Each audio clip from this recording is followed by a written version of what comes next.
Alors, je reprends la vidéo. Enfin, donc, l'explication donc de l'évolution du concept du grand navire de la seconde phase du projet Godessark.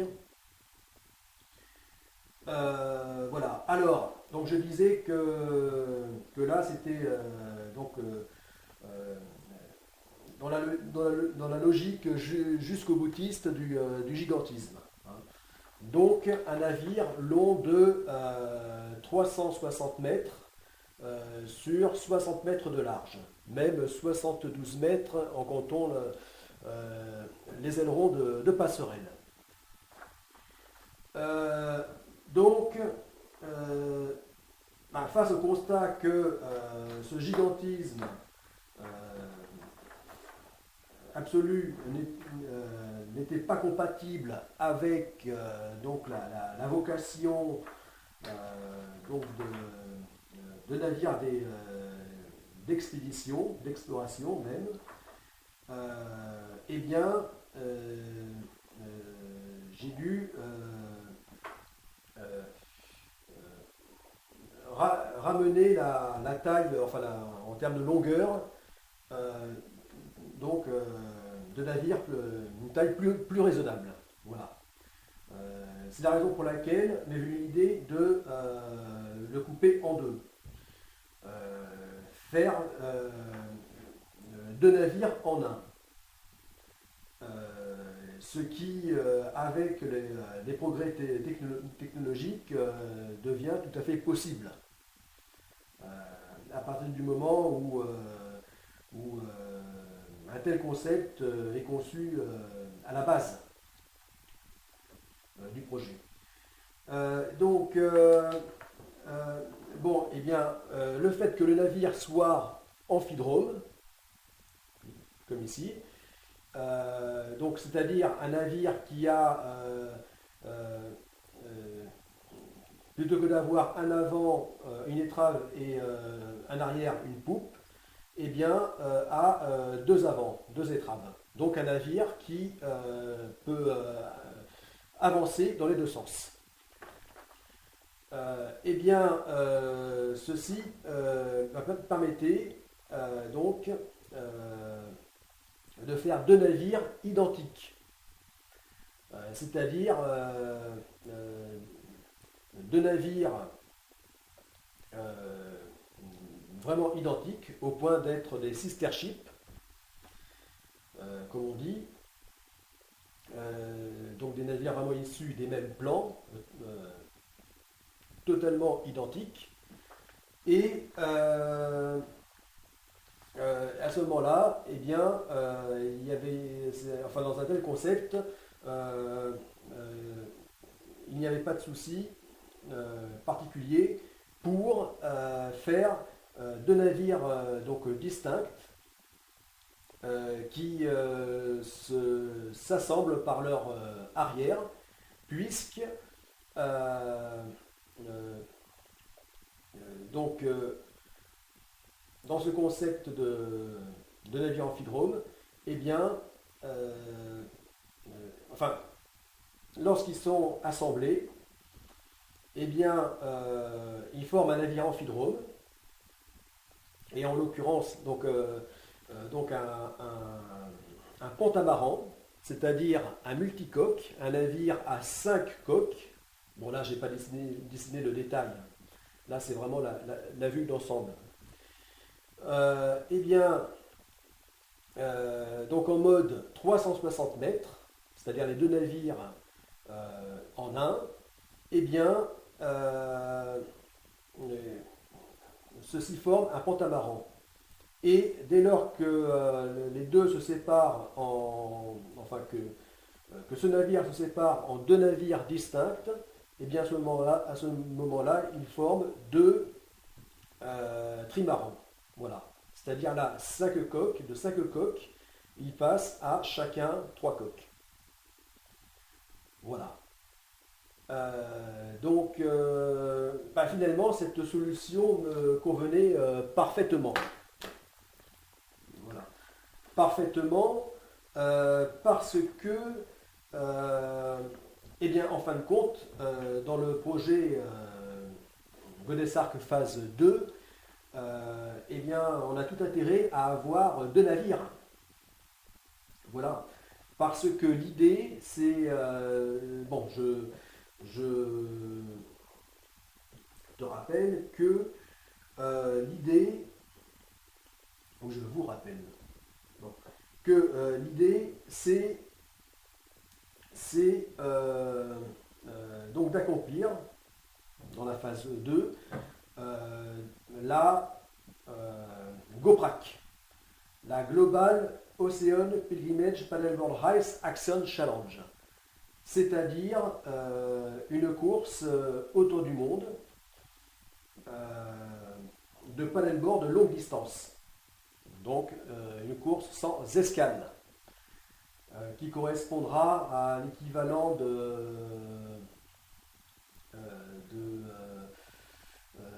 d'un tour du monde et demi en distance, et dont chacun des membres, des pèlerins conquérants, là, parce que là exactement, le nombre de personnes, de tels aventuriers, reste à définir. Mais bon, je ne serai pas tout seul. Nous serons un certain nombre de pèlerins conquérants, donc à effectuer ce tour du monde en paddleboard, à prévoir un temps une durée de 40 mois ou 1200 jours ou un peu plus de 3 ans. Voilà. Et donc, à bord de... la Godess Arc, lorsqu'il est en 360 mètres, mais lors de la GOPRAC, en fait, les 2 navires seront... il était prévu que la Godess Arc soit constamment séparée lors de la GOPRAC, donc forme 2 navires, et que l'un d'eux serve justement de navire base, de navire de soutien, d'assistance aux pèlerins conquérants. Et oui, pour pouvoir la nuit se reposer de la journée quasiment non-stop de paddleboard. Voilà. Donc, et bien pour ça, il faut donc un navire de soutien qui, à bord aura beaucoup d'autres personnes que les pèlerins conquérants eux-mêmes.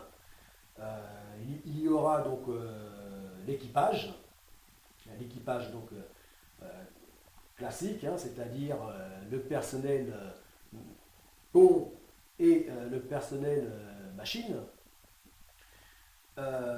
Et il y aura le personnel aussi en plus donc hôtelier, comme on trouve sur tout navire de croisière. Et il y aura les passagers stagiaires. Voilà, donc des passagers aussi comme tout navire de croisière, mais attention, des passagers stagiaires. Parce que là, il s'agira avant tout d'un navire d'exploration. Voilà, donc là, il s'agira de passagers actifs et non passifs. Voilà, d'où l'appellation de passagers stagiaires. Voilà.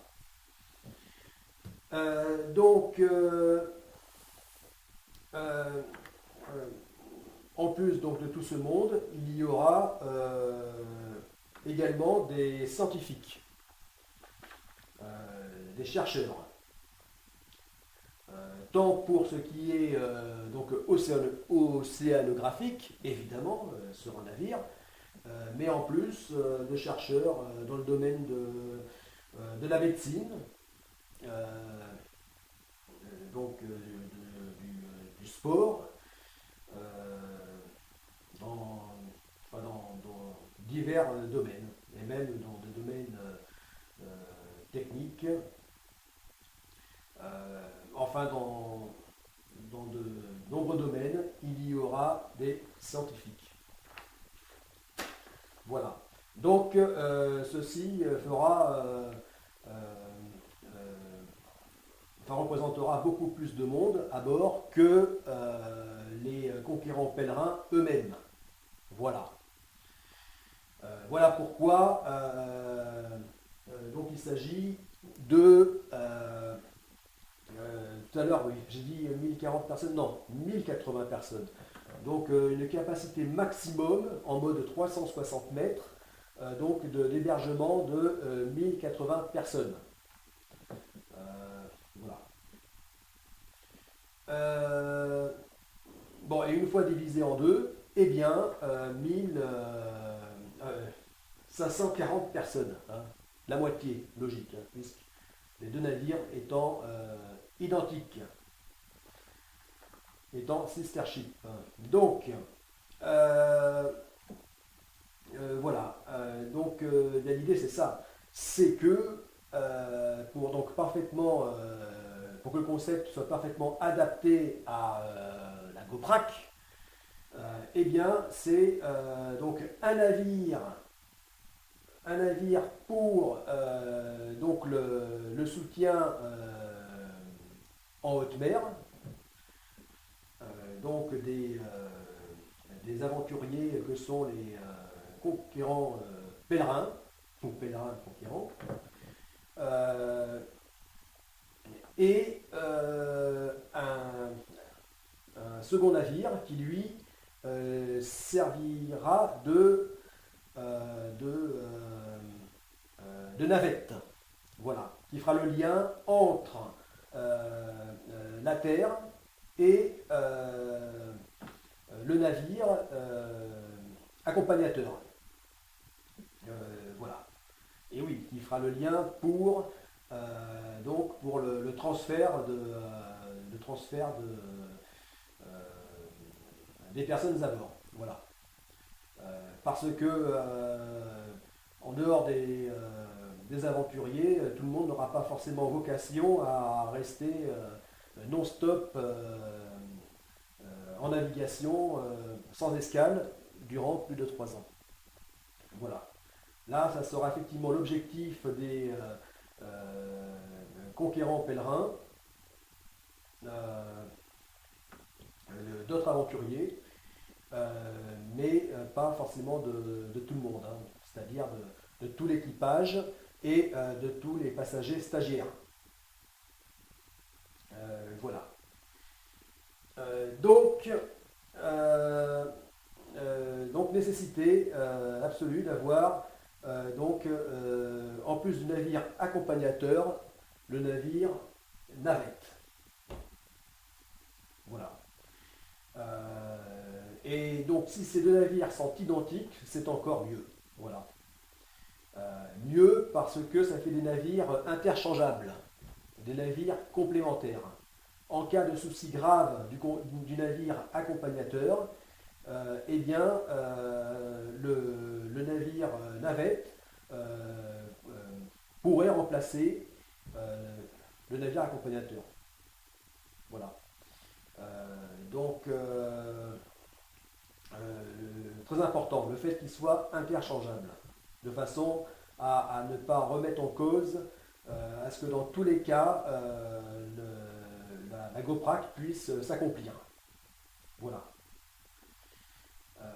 Bon, là, ça y est, j'approche du quart d'heure, donc je coupe la vidéo et on reprend.